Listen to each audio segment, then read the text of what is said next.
Que maravilha a gente se encontrar de novo para despertar nossas forças. Sou Angélica Cunha, mentora e treinadora em inteligência emocional, consultora da Rede Mundial de Oração do Papa, apostolado da Oração Emerge e escrevo para a revista Mensageiro do Coração de Jesus.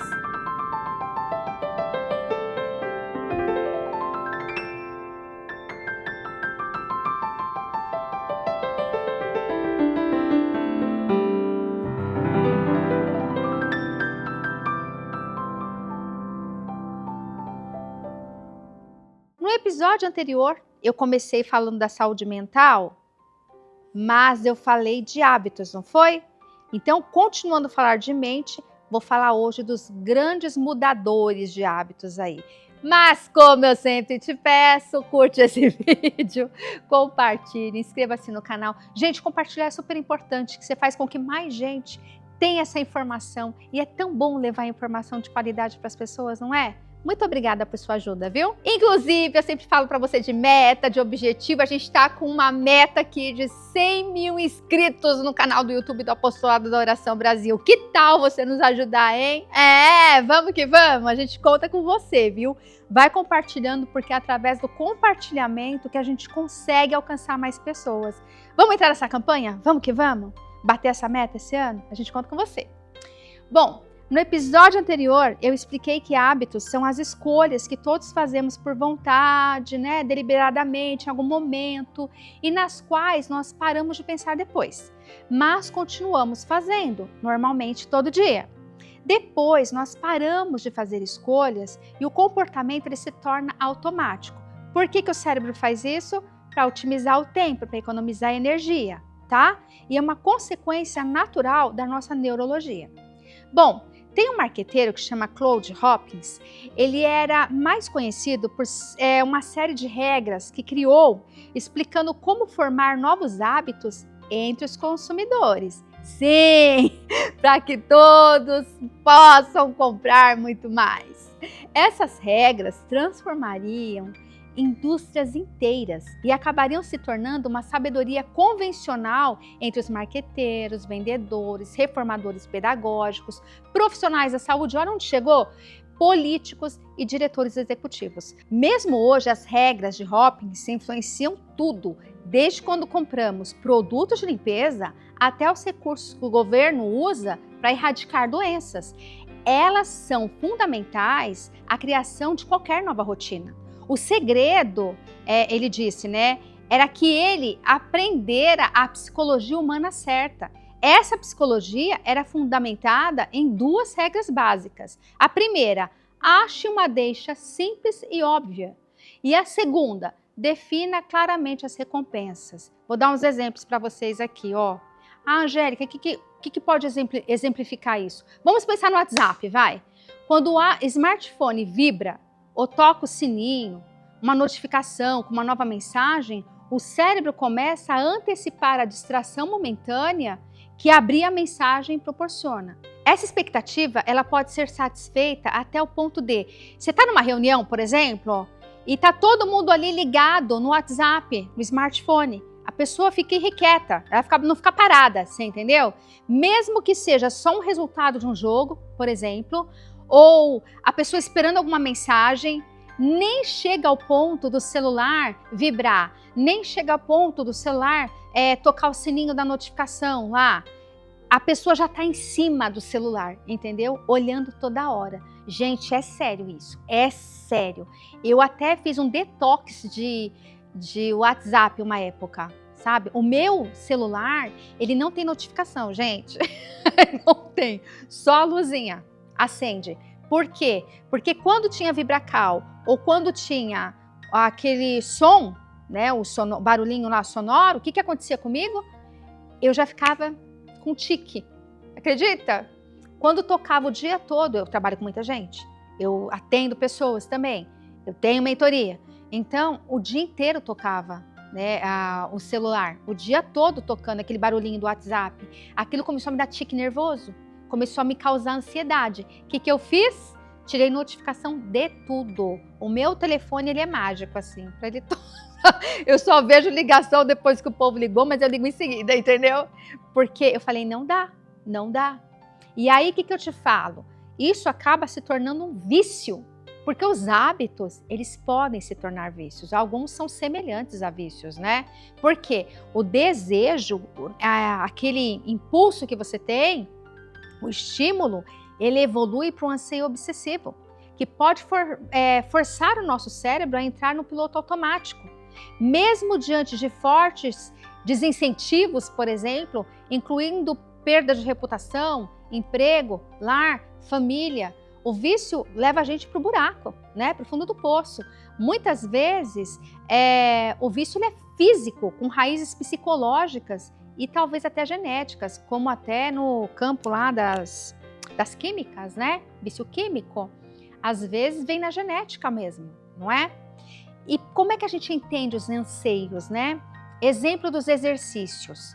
A Universidade do Estado do Novo México, fizeram um estudo em 266 pessoas. O que eles fizeram? A deixa, né, o estímulo, além de criar uma rotina, ele também precisa criar um anseio para que a recompensa venha. Angélica, então todo hábito tem uma recompensa? Tem. Vou dar um exemplo, escovar os dentes. Quando você escova os dentes, o que acontece? Tem uma sensação de ardidinho, não tem na boca? Gelado, não é? Não fica aquela coisinha gostosa na boca? Isso se associou a quê? A limpeza. Então a limpeza é um anseio. Eu anseio pela limpeza. Então eu vou lá e escovo os dentes, tá? Criação de hábito alimentar. Vou dar um exemplo aqui dos vigilantes do peso. Café da manhã, qual que é a deixa deles? É o momento do dia, de manhã. Qual que é também o estímulo ali? Entrar num biquíni, orgulho de pesar na balança, recompensa específica para manter aquela dieta em dia. Então eles focavam o quê? No anseio por essa recompensa, esperando essa recompensa, tá? E o que impulsiona um hábito, Angélica? São os anseios que impulsionam os hábitos, aquela espera, sabe? Que você tem da recompensa. E descobrir como criar um anseio torna mais fácil criar um novo hábito. Parece que é difícil, né? Você não destrói, na verdade, um hábito. A verdade é essa, ó. O hábito você põe ele para dormir, praticamente, tá? E você vai substituí-lo ou vai criar um hábito novo. Bom, a regra de ouro da mudança de hábito. Porque a transformação acontece se você usa a mesma deixa, tá? E fornece a mesma recompensa. Aí sim, você pode trocar a rotina e alterar o hábito. Eu vou te dar um exemplo, vai? Tem uma amiga minha, eu falo dela abertamente porque ela deixou eu explicar isso, a Elda. A Elda fumava. E aí, o que acontece? Eu falei para ela, por que você fumava, né? Ela falou, nossa, quando eu tinha um momento de estresse, alguma coisa ali que tava com a cabeça cheia e tal, eu saía para fumar. Eu falei, o que você sentia quando você fumava? Aí ela falava, eu desanuviava, aquela fumacinha saindo, aquilo me relaxava, né? E aí, essa era a recompensa, desanuviar, relaxar, né? Eu falei, tá, e depois, quando você foi parar de fumar, o que você fazia? No começo, ela substituiu o cigarro pela bala, mas o doce nem sempre é favorável, né, gente? Aliás, nunca. Então, ela começou a, de repente, bater um papinho com alguém, ao invés de fumar, entende? Porque a deixa, tava o estresse ali. Qual que era a recompensa? Desanuviar, certo? Então, a minha deixa é o estresse e a recompensa é o desanuviar. O que vai mudar esse hábito, mudar essa rotina, o meu comportamento? Eu vou encontrar outra coisa para substituir o cigarro. No começo foi a bala, depois foi o bate-papo. Vou lá, dou uma voltinha, dou uma conversadinha e volto. Entende? Então, ela conseguiu substituir o quê? A rotina, tá? Ela manteve a deixa e a recompensa. Porque depois que ela batia um papinho, ela desanuviava, ela ficava mais relaxada e voltava ali para a mesa dela, ok? Quase todo comportamento ele pode ser transformado se a deixa e a recompensa continuarem as mesmas, que nem eu te expliquei agora. A regra de ouro já influenciou tratamentos para alcoolismo, obesidade, transtornos obsessivo-compulsivos, o toque e centenas de outros comportamentos destrutivos. Então, entendê-la pode ajudar qualquer pessoa a mudar seus próprios hábitos. Eu vou até te dar um exemplo do refrigerante. Quando eu parei de tomar refrigerante, eu gostava do gás, né? Aquele borbulhar na boca. O que eu substituí o refrigerante? pela água com gás. Eu detestava água com gás, detestava. Hoje eu amo de paixão, e ela purinha, sem gelo e sem limão, né? Então eu fiz a substituição, tá? Bora fazer um breve intervalo? Já já a gente volta. Você já imaginou fazer parte de uma grande rede que une milhares de corações no mundo inteiro? O Apostolado da Oração, Rede Mundial de Oração do Papa, é essa rede de fé que leva a esperança, evangeliza e sustenta tantas famílias na força do Sagrado Coração de Jesus. Agora você também pode ser parte desta obra. Participe da campanha Amigos do Apostolado da Oração.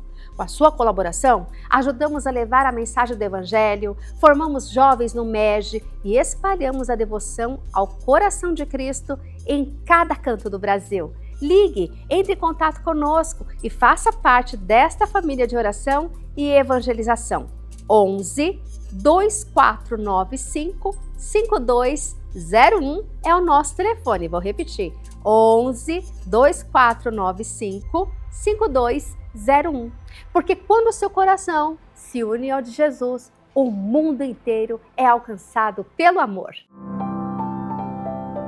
Agora eu vou contar para você um pouquinho da história do AA, os Alcoólicos Anônimos. Um alcoólatra de 39 anos chamado Bill Wilson ingeriu álcool pela primeira vez aos 22 anos de idade. Aí, gente, ele encontrou um amigo dele, foi na casa do amigo e o amigo recusou um drink, né? E aí, quando o amigo recusou o drink, disse para ele que estava sóbrio havia 2 meses. Ah, é? Aí o rapaz falou assim, eu tenho religião. Disse o amigo dele, eu tenho religião. Um mês depois desse encontro, quem que se internou? O próprio Bill. E aí, ele estava internado e ele gritava assim no quarto vazio, se existe um Deus, que ele se mostre. Tal era o desespero dele de ficar sem beber, tá? Ele disse assim, eu estou disposto a fazer qualquer coisa. E aí, gente, foi que ele realmente mudou.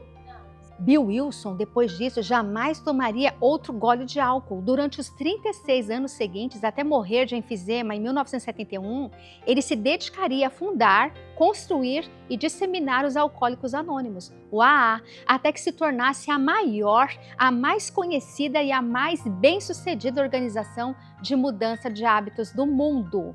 Um número estimado de 2,1 milhões de pessoas procuram a ajuda do AA a cada ano e até 10 milhões de alcoólatras talvez já tenham alcançado a sobriedade através deste grupo. O credo institucional do AA são os famosos 12 passos. Ele escolheu o número 12 devido aos 12 apóstolos. E alguns aspectos do programa não são apenas não científicos, tá? 7 dos 12 passos mencionam Deus ou espiritualidade. O que o AA oferece, em vez disso, é um método para atacar os hábitos que cercam o consumo do álcool.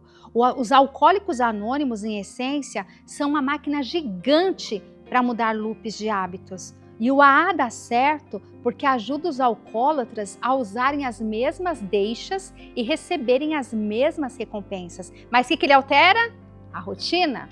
Os pesquisadores dizem que o AA funciona porque o programa obriga as pessoas a identificarem as deixas e recompensas que estimulam seus hábitos alcoólicos e depois as ajuda a encontrar novos comportamentos.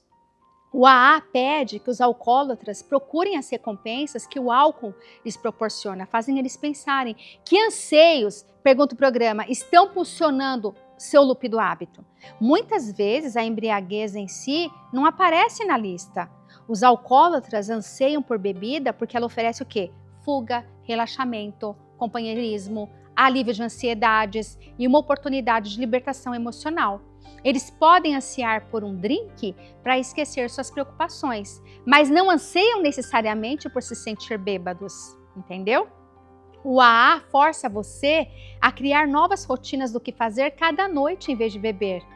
Você pode relaxar e extravasar suas ansiedades nos encontros, falando sobre os problemas, né? As deixas e recompensas continuam as mesmas. É só o comportamento que muda, é só o hábito. Exemplos, vai. Se você quer parar de fumar, pergunte a si mesma, você faz isso porque ama a nicotina Você fuma porque você ama a nicotina ou porque isso proporciona um estímulo rápido, uma estrutura para o seu dia a dia, um jeito de socializar ou relaxava, que nem minha amiga, né? Se você fuma porque precisa de estímulo, estudos indicam que um pouco de cafeína à tarde pode aumentar suas chances de largar o cigarro.